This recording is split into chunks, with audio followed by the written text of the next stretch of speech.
Hi, I'm Nayelli and I'm gonna be your face for today. First of all, I have to say that Lacey, Nine, Dianne, even Vigilant, hopefully I got that name right, they all did a great job into introducing their own little segments as well as the channel, and I really hope we can do it as well. I'm currently in college and I'm an art major and whatnot, but as I'm also a freelance illustrator as well as a graphic designer. And so I will be focusing more on creating art tutorials and whatnot, giving you tips on how to improve your work. And right now I want to touch on theory.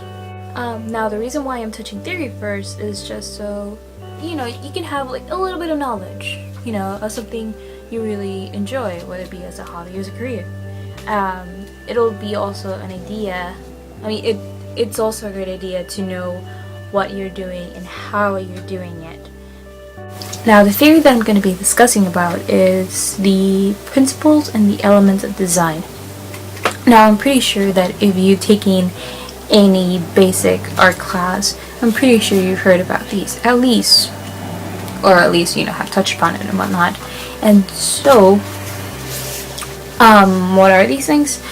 They're considered the building blocks of any design, any art piece, whether it be two-dimensional or three-dimensional. Now, we're going to start off with the elements of design, which are pretty much like the little details of the whole. The first element of design that we're going to see is line, which is basically a linear mark on the surface that creates the shape. And then we have shape, that's a self-contained area that's either geometric or organic, like this face for example. And we have color, which is the light that's reflected off of objects. Now, color has three properties. One of them is hue, which is basically the color pink in this example. It can also be red, green, yellow, whatever have you.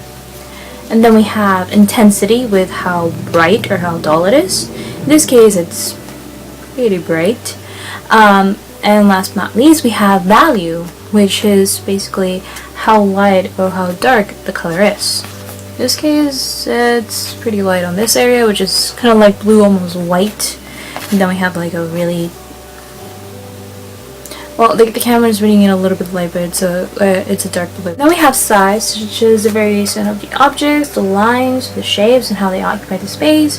For example, here the bus, basically a bus figure, is pretty big, and then we have this flowing pieces which go from medium size to small, and then we have some really small little details right here, small little shards. And so they usually occupy a good chunk of the space right here, basically. Another example would be all these brush strokes. Basically, how one of them are a little bit bigger, some of them are a little bit small, and also there's a lot of variation of color,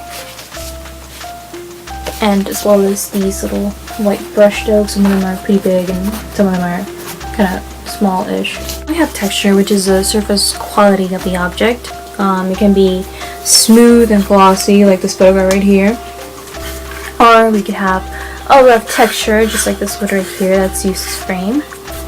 And then we have value, which is also known as tone, which it describes how light or how dark the object is. In this case, the bunny mask is actually pretty bright, and then the trees are dark, as well as the suit. We have what is called direction, which is basically where the lines, or rather the composition itself, is going.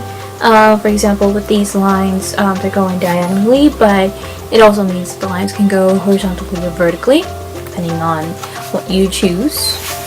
And now we go to the principles of design, which is basically how you apply the elements of design into the artwork, into the piece. First, we have balance, which is how the elements are visually placed. It can be symmetrical, example on this one, Doesn't matter where you go with it, you are still gonna see everything equally placed. And then we have asymmetrical, meaning unevenly balanced. It's basically how most of the weight of the design is going to be more on one side than on the other. In this case, it caters a little bit more on this side than the other one. Then we have rhythm, which is an organized movement, which is, which is an organized movement. It flows like it dances. I mean, that's pretty much what you want. I mean, with a rhythm, you want the elements to flow. That's kind of the idea right here. It's just a pretty obvious one. Some of them are a little bit more intricate. Then we have harmony, which brings together the piece, whether it be using similar shapes, adjacent colors, or the lines going through a specific direction. Then we have repetition, which is consistency of the elements. It's also a way to develop rhythm. See the little carousel that's taking the number every frame one way or another. And then there's contrast, which is a change in opposing elements. Easy way to think about this is color, and then direction of the lines, even the weight of the lines. See how this one is thicker than the ones on the inside. That's a way to generate contrast. Again, color, using a really strong color over a really light one. This case, blue and white.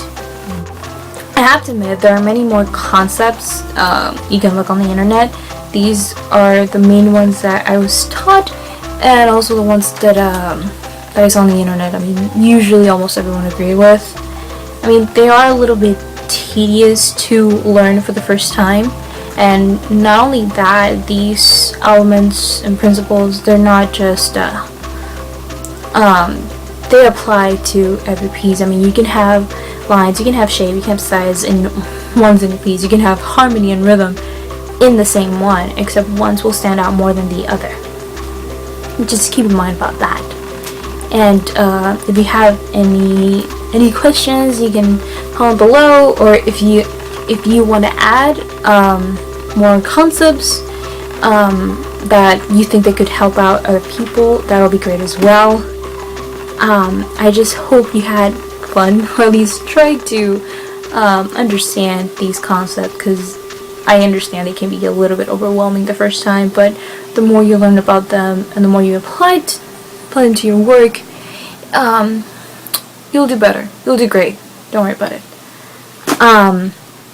And the next time you will see me, I will be having a tutorial on any of these pieces that you see around here. And yes, a lot of this is my artwork, so it's also a way to introduce my style and whatnot to you guys. So until next time, later.